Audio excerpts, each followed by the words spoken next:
Кыргызстанда ар бир 5-чи бала жанын кыюуга барышы мүмкүн. 2013-жылы 127 бала, 2014-жылы 106. Быйыл 5 айдын ичинде эле 58. Өз балаңды өзүң осы жерден чечип алган. Дүйнөдө эң тозок. Ой, адилет өлүп калыптыр десе болобу? Чемиринип кетиптирмин бул жерде. О жерде. Жаныбызда жүрсем эмне болмок эле?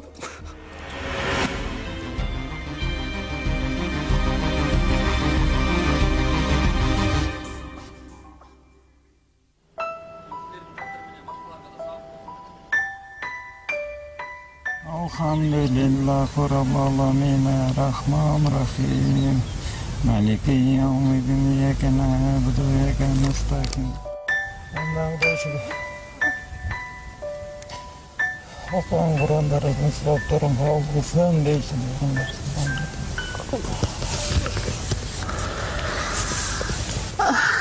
Joşmam bile жасына кайлаксы эле, жасына алды жүрчү.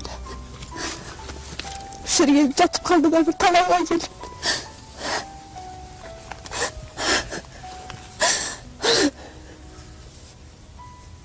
Курады да кызым, кыз курады го. Караганын назар болдум го, караганын. Көлөкөсүн назар болдум, көлөкөсүн. Жапшакшына кайла созулган эле кызым бар эле. Не болуп кетти, кандай шайтан ызгырды бул кызды билбей калдым.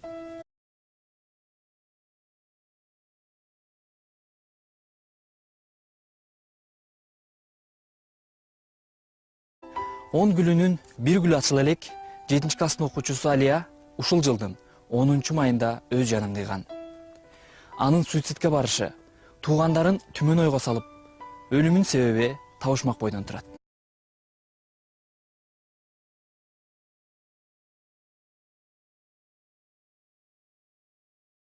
Алия өлөр алдында жакындарына, туугандарына бир нече табышмактуу кат таштап кеткен. Ал өзүнүн каттарында менин өлүмүмө себепкерди издебегиле. Ал силерди дагы өлтүрөт деген сыяктуу каттар таштап кеткен. Кайгылуу окуя ушул жылдын 10-май күнү Бишкектеги конуштардын биринде болгон. Келечекте дарыгер болом деп кыялданган кызынын сөөгүн апасы Кородогу сарайдан тапкан. Алиянын жакындары жашоосунда ак көңүл, шайыр жүргөн кыздын эмнеге бул кадамга барганын түшүнбөй, каңгырыгы түтүп отурат. Бөөгө 4,5 жаш үчүн кичинекей тентегим, сен бул катты окуганда чоң бала болуп каласың деп жазыптыр. Тентеги да кылбай жүр деп коюптур. Кичинекейине. Анан ушул көп каттарында сырдуу болуп атат да. Жасына алды жүрчү. Сергей жатып калды да бир талабай келип.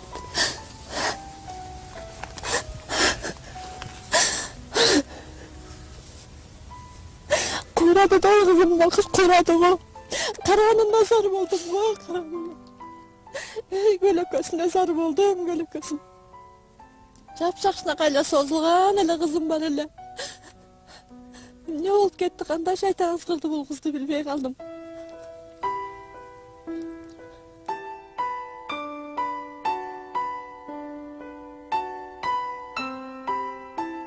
Он гүлүнүн бир гүлү ачыла элек 7-класстын окуучусу Алия ушул жылдын 10-майында өз жанын кыйган. Анын суицидке барышы туугандарын түмөн ойго салып, өлүмүнүн себеби табышмак бойдон турат.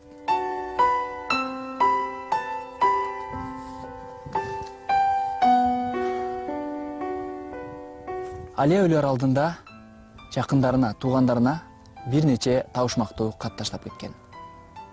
Ал өзүнүн каттарында менин өлүмүмө себепкерди издебегиле. Ал силерди дагы өлтүрөт деген сыяктуу каттар таштап кеткен. Кайгылуу окуя ушул жылдын 10-май күнү Бишкектеги конуштардын биринде болгон. Келечекте дарыгер болом деп кыялданган кызынын сөөгүн апасы Кородогу сарайдан тапкан. Алиянын жакындары жашоосунда ак көңүл, шайыр жүргөн кыздын эмнеге бул кадамга барганын түшүнбөй, каңгырыгы түтүп отурат. Бөөгө 4,5 жаш үчүн кичинекей тентегим, сен бул катты окуганда чоң бала болуп каласың деп жазыптыр. Тентегиде калбай жүр деп коюптур. Кичинекейине. Анан ушул көп каттарында сырдуу болуп атат да. Бир балдарды папкала деп жазган. Бир баласына. Аларды ошо мектеп эч кандай неме кылбай жакын жолотпойт бизге. Бул ушул каттардын кайсысынан табышмактуу болуп, кайсысынан? Могул жерде ушу табышмактуу кат. Муну окуйсуң. Урматтуу Гүлай эже, саламатсызбы? Эже, мени кечириңиз. Мен бул нерсени каалаган эмесмин. Эгер мен муну кылбасам, ал силердин баарыңарды өлтүрүп тынмак. Мен жөнүндө чыккан ар нерселерди мен өзүм атайын чыгаргам. Көп жыл жашаңыз. Мени кечириңиз. Сизге баарына чоң рахмат. Суранам. Мени өлтүргөн адамды издебегиле. Мени кечириңиз деп коюптур. Ата-энесине кейиштүү окуядан соң Алиянын курбулары мектепте чоң класстын кыздары акча талап кылып жүргөнүн, алып келбегендерди уруп согоорун айтып беришкен. Демек, бул үй бүлөнүн божомолунда Алия акыркы кездери ошол топтун кысымына көп туушар болуп жүргөн. Алия жашоосунун соңку айында аз сүйлөп, ойлуу болуп калган. Мага билинген эмес, түнт болуп калган. Мындай өзү менен өзү болуп, сүйлөбөй. Сүйлөшүп көрдүңүз беле ачык? Ачык сүйлөшкөн эмесмин да. Ошол дагы арман болуп атат. Ачык эмне болду деп сүйлөшкөн эмесмин.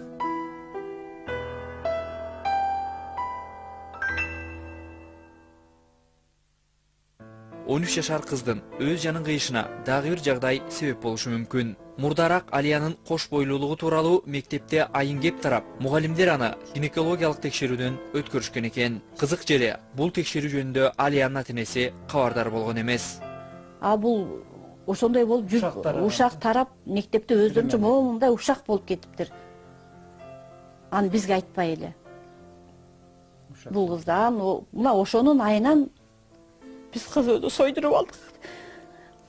Экспертизага берсе таза чыкты. Экспертизага алды да больницага апарган. Эгер бербесек экспертизага, булар бизге тимеле мунутуп салмакта. Мына кызга ошондой болчу. Ошонусунан кетти деп. Ошонун айынан биз кызды сойдуруп алдык деп чыгышты. Экспертизага берип. Азыр деле Мен тайнес улум да бабушкам уруша берет деп айткан. Ар кандай сөздөрдү чыгарып кайра бизди неме кылып атышпайбы? Анан дагы неме салышты. Рекет боюнча дагы немеси бар да булардын. Ошондой бир сөз чыкса, аны да жаап салып атышат. 300 сом салыптыр. Налог салыптыр. Ал эми мектеп жамааты кыздын өлүмү үчүн ата-энеси жоопкер деген негизде карманып жатышат. Мектеп директору Ирина Борисова рекетчилик тууралуу бир жакты айтууга макул эмес. Ал эми ата-энесинин уруксаты жок окуучуга гинекологиялык текшерүү жүргүзүлгөнүн мындайча түшүндүрөт. Позиция моя какая, что винить школу в данном случае нельзя. Бул жерде мектепти күнөөлөгөн болбойт. Ал кызга мектепте класс жетекчисинен психологдордон болгон жардам көрсөтүлдү. Чынында ал өзгөчө көңүл бурууга муктаж эле. Бирок ушундай жолго бараарын күткөн эмеспиз. Ал өзүнүн кош бойлуулугу тууралуу кепти өзүм чыгаргам деген, кийин келип мени текшертиңизчи деди. Бирок ал бул жөнүндө ата-энем билбесин деп өтө суранган эле. Азыр кыздын суранычын аткарганыбызга өкүнүп отурам. Алия ачык айрым активдүү, көңүлдүү жүргөн кыз эле, бирок жаңы жылдан кийин өзгөрө баштаган. Бул кыз кимдир бирөөгө бир нерсени далилдегиси келгендей жүрчү. Баса, Алия негизи Асылбек менен Гүлпаринин жээн небереси болот. Бирок ымыркай кезинде эле аны өздөрүнө каттатып алышкан. Учурда бул окуяны милиция териштирүүдө. Бирок эркесинен ажырап, кабыргасы кайышып турган атасы Асылбек Сактанов кызынын өлүмү жакшы иликтенбей жатканына нааразы. мен өзүм бар директоруна кирип сурандым. Что ты хочешь дейт? Я хочу, чтобы не повторялся больше это. Это я хочу. Рекеттик деген бул мектепте канча безилдик чогулушуна жаманда көрүнүп жүргөм. Рекеттик бар. Кыздардын арасында да күчөптүр. Анан ушу биздин кыз дагы мына азыр айта албай, азыр жабыркап жүргөн балдар бар да. Кыздар бар да ошо. Мен кыздарыма окшогон, балдарыма окшогондар. Айта албай, үнү жетпей, мектеп жаап жүргөн бар азыр. Вот ошолорду дагы бирөөнү 3 жаш немелердин булардын убалы кимге? Кыргызстанда ар бир 5-чи бала жанын кыюуга барышы мүмкүн. 2013 жылы 127 бала, 2014 жылы 106, быйыл 5 айдын ичинде эле 58. Өз балаңды өзүң ошол жерден чечип алган дүйнөдө эң тозок ошол. Ой, атында өлүп калыптыр десе болобу? Чемиринип кетиптирмин бул жердечи. Ол жерде. Canı olsa жүрсем ne olma olur.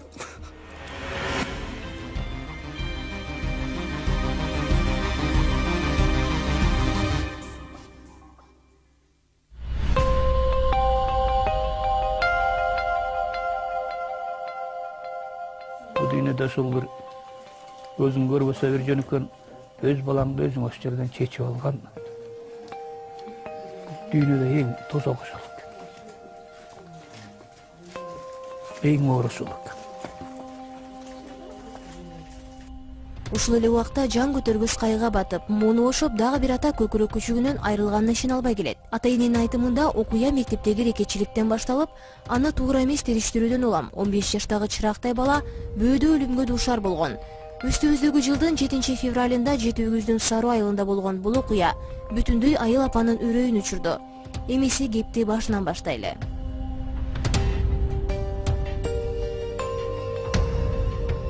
Ал күнү конокко кеткен ата энеси да жүрөгү сезгендей эле жарым саатка чукул убакытта эле кайра келет. 15 жаштагы өспүрүм Сыймык үйдө жалгыз калган экен.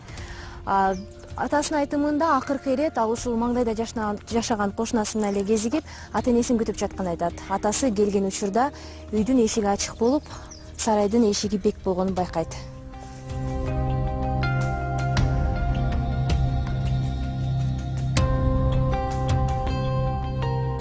Бул эшик мындай жабылып калыптыр да. Бул себеби мындай ачылып калчу да. Мына өзү эле. Ушундай болчу да. Муну илмейинче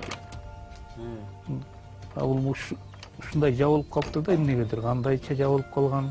Ичинен жабылып. Ичинен да жаппаптыр. Ичинен жапкан эмес, өзү эле ушундай жабылып калыптыр да. Муну ача калсак эле тиги жерде турат. Буту чөгөлөп туруптур да, бирок чөгөлөп анан колунун учу менен жер таянып туруптур. Жан керек болсо тура калат эле да. Көзүң көрүп, өзүңдүн балаңды ошо жерден өзүң чечип алганда бул дүйнөдөгү эң оор, эң катуу, эң бир чоң бир кандай айтса сөз жок да мага. Маркумдун атасы Элчибай Жээналиевдин айтымында алардын үйүнө ошол күнү туугандары келмек. Кирели кечке конок камын көргөн уулунан чай кайнамга жетпеген убакытта айрылып калган ата буларды айтып отурду. Ошол бала өз дагы бир кызыктай боло эле да мындай. Үйдөгү жумушту токтото коюп кошунанын суусун алып барып берип, же малын толушуп, жумшаган жагына чуркап барып келип, ушундай бир элпек бала эле да мындай. Анан ой кайда бардыңыз? Тиги кошунанын уyu ошонуп кетиптир, аны байлап бердим. Бу кошунанын бою чыгып кетиптир, муну тосуп кетип бердим. Суу көтөрүп барат дегене маны жеткизип бердим деп ушинтип эле чуркап жүрчү. Анан эл кээ бир балдарга окшоп айтканы бир кулагынан кирип, бир кулагынан чыгып кетсе дагы аны көтөрүп кетмек, ал андай эмес болчу да. Сыймыктын апасы камерага сүйлөп берүүдөн баш тартты. Буга чейин 2014-жылдын 12 декабрында Саруу айыл аймагынын өспүрүмдөр менен иштөө инспекциясынын тескөөчүсү 8-класстын 3 окуучусунан түшүнүк кат алган экен. Анда Сыймык мектепте система деген түшүнүк баарын, өзү классындагы лидердин оң колу экенин жазып берген. Бирок Элчибай Жээналиев түшүнүк катты баласы коркконунан улам жазганын айтууда. Түшүнүк жаздым ата. Бир Саламат деген милиция бар мектепте. Түшүнүк жаздым, анан ошол эмне деп жазганын да билбей калдым, үчөөбүзгө алып кирип жаздырды. Анан үстөлдү чаап туруп, жаз, мен айтканды жазасың деп туруп жаздырды. Анан эмне жазганын да түшүнбөй калдым. Көздө жаман милиция экен алаңдап. Анан милиция ал бала эмес, чоң кишинин жүрөгүн чырчылат. Ата эненин пикирин уккан соң биз Сыймык окуган мектепке жөнөдүк. Элчибай уулу Сыймыктын жоош, бир мүнөз бала болгонун ага сабак берген мугалимдер, мектептин директору да айтып жатышты. Мектепте мугалимдердин арасында же болсо мугалимдер менен деле мындай бир туура эмес пикирге келишпестик. Анан мунун себебин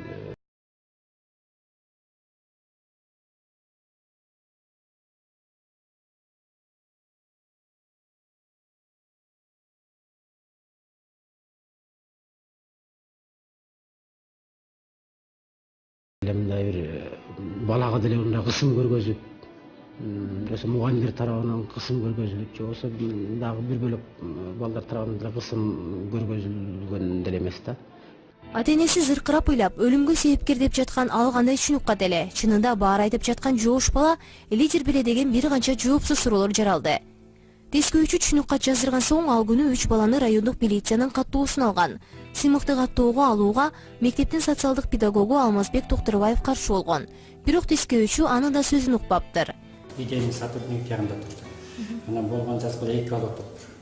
Бұл жоош бала, біреуіне әрекетті қыла албайды. Десем, ағай, бір еле айтық сұрап менен, сынау менен, Сыймықты айтып тұрды. Сыймық өкөлдік. Кетіре өтеді. Анан мен күткеннен директор бардым. Ағай, мұны чотқа алғанда талтырмаңыз, бұл деймін ғой. Чотқа саны тияқтымдарыңыз жылдады. Десем, ағай кетті, чотқа албағын деп. Лидермен деп түшүнүк кат жазган 8 класстын окуучусу инспектордун текшерүүсүнөн аз күн мурда гана лидер болгонун айрым кордаштар айтса, андан 1 класс уулу 9 класстын балдары лидер таптакыр башка бала болгонун, ал күнү сыймыкты классташтары жөн жерден түртүп чыгарып коюшканын айтышты. Мурун болсо керек аларда.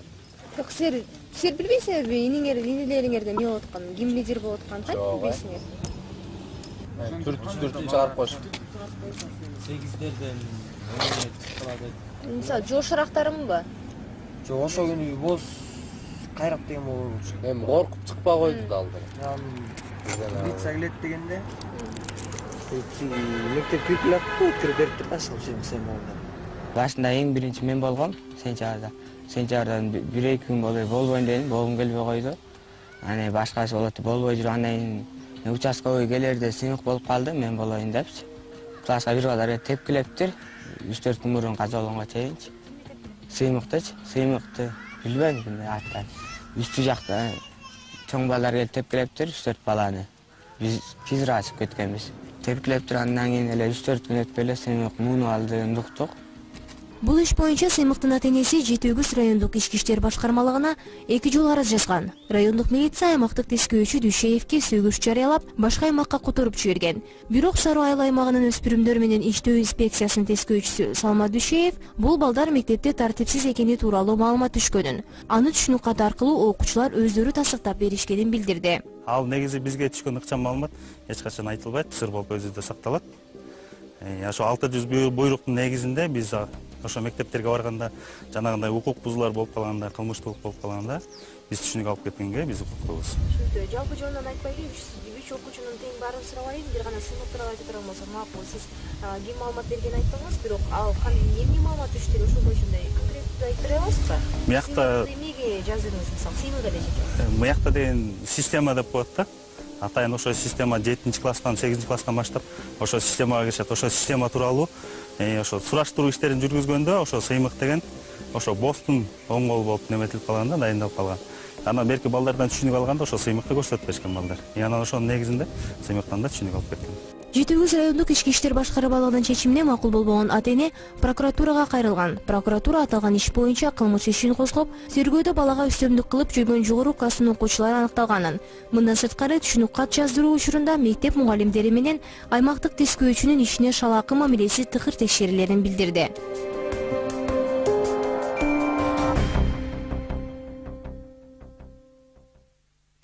Биз үчүн аябай чоң жоготуу болду.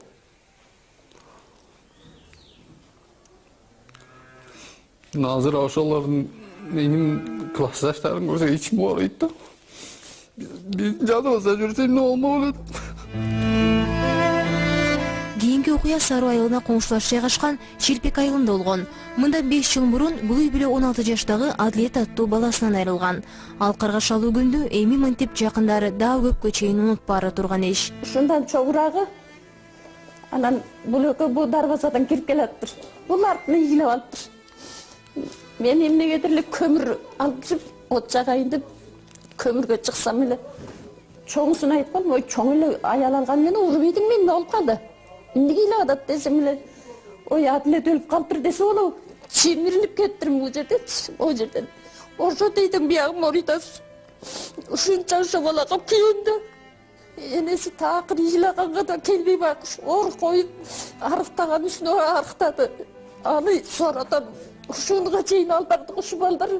10 бала кийин уктум. Ар бири 50 миңден берип кутулуп алды дейт. Ушу жакшымы? Адилет ал жылы эми гана 9-класста аяктап, жогорку окуу жайга тапшырсам деп тилек кылып калган эле. Энеси чыркырап айтып жаткан ал балдар 11-класстын окуучулары болгон. Ушу күнгө дейин Адилеттин жакындары баланын өлүмүнө мектеп бирекетчилиги күнөөлүү деп айтып келет. Бала коюлгандан кийин баары тиги баягы классташтардын баардыгы айтып чыкты. Ушинтип бизге акчалык салып, акчалык эле мындай. Анан көрсө бир койду алыптыр. Барып урчу эле стадиондун артына ал барып алып урчу эле деп. Койду алыптыр, акчасына акчалай алганы 12 миң сом акча болуптур. Эсептегендечи. Ушунчалык өкүнүчтүү өлүм болду да биз үчүн. Ушунчалык. Дамира мурун эле ушу школ директору мурун эле ой ушундай иш болуп атыр деп айтып койгон болсо, участковый менен биригип алып жаап койбосо, ушул ишке барбайт болчу. Адилеттин жакындары негиз катары баланын өз өмүрүн кыйганга дейин классташына айткан акыркы сөзүн эскерип жатышты. Бул ишти аракетин өзүм токтотпосом бөлөк киши токтото албай калды деп. Ошентип кыска жооп бериптир да. Андан кийин өзү асынып алгандан кийин эртеси ошо бала келип айтып атпайбы бизге. Мен ушинтип мага айткан өзүм токтотом деп. Эми школда 9-класс балага 300 сом, 400 сом ал чоң акча да. Ошол акчаны табыш алар үчүн кыйын да. Үйдөн картошка уурдап бир кутулуптур. Андан кийин биз билип анан ким сага эме кылып айтчы деп картошка салып атканбыз, ошондо дагы эмеге саталы деп. Сек такыр айтпай койгон. Жок, мен мага эч ким тийишпей эле деп. Анан ошондон кийин бир жумадан кийин ушундай болду да. Көз жашын төккөн ата-эне уртукман калып кыйнаган балдарга мыйзамдуу түрдө жазасын берүү үчүн барбаган жери, какпаган эшиги калган эмес. Бирок иш сотко чейин жеткени менен Адилеттин үй бүлөсүнүн эсебине чечилген жок. Бир жыл өткөндөн кийин гана Адилетке аксакалдык кылган жогорку класста окуган балдардын бирине адам өлтүрүү беренеси боюнча кылмыш иши козголот. Мына андан кийин көп узабай эле мына быйыл биздин айылдан бир кызды өлтүрүп, ошол эле бала, өлтүрүп багажникке салып, биздин бул той этекке алып барып туруп көмүп коюптур. Анан изилдеп келгенде, анан бул такталып чыгып, кармалып, ошол бала экени аныкталып, ошол бала бүгүнкү күндө пожизненно өзүнүн күнөө эмеге кесилип кетти да. Мына ушундай. Анан ошол убагында токтотуп койсо, бул ушундай иш да болмок эмес экинчи. Анан кээде биздин могу укук коргоо адамдарыбыз да кичине мындай туура эмес иш жасаганды байкалып турат да мында.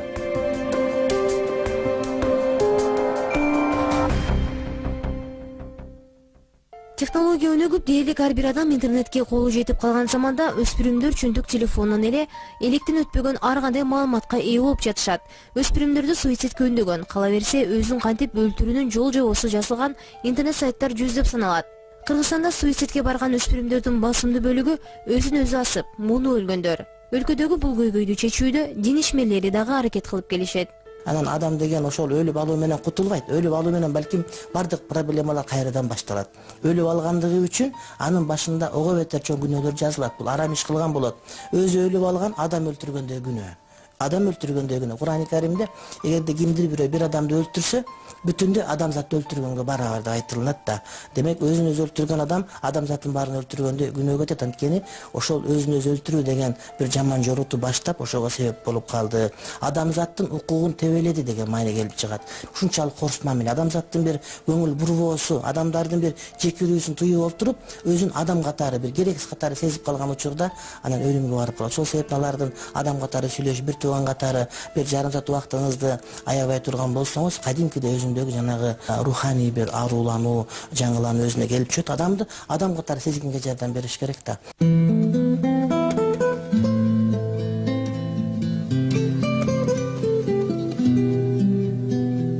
Экономика адистигинде окуп жаткан 26 жаштагы Сезим кийинки билимин психология тармагында улантсам деген максаты бар. Азыр психология илими жөнүндө китептерди өз алдынча окуп жүрөт. Сезим өспүрүмдөр арасындагы суицидти алдын алууда ата-эне эң чоң ролду ойнойт дейт. Белгилүү себептерден улам каарманыбыздын жүзү жашырылып, аты өзгөртүлдү. Сезим бир нече жыл мурун кейиштүү окуяны өз башынан өткөргөн. анда мектепте окуучу эле. Болор болбос таарынычтар. Жашоодогу кыйынчылыктардан тажап, өз жанын кыюуга бир эмес 2 жолу аракет кылат. Бактыга жараша аны жакындары байкап калып, алып калган. Биринчиси бул уксусный эссенция. Ошону ичип алгам.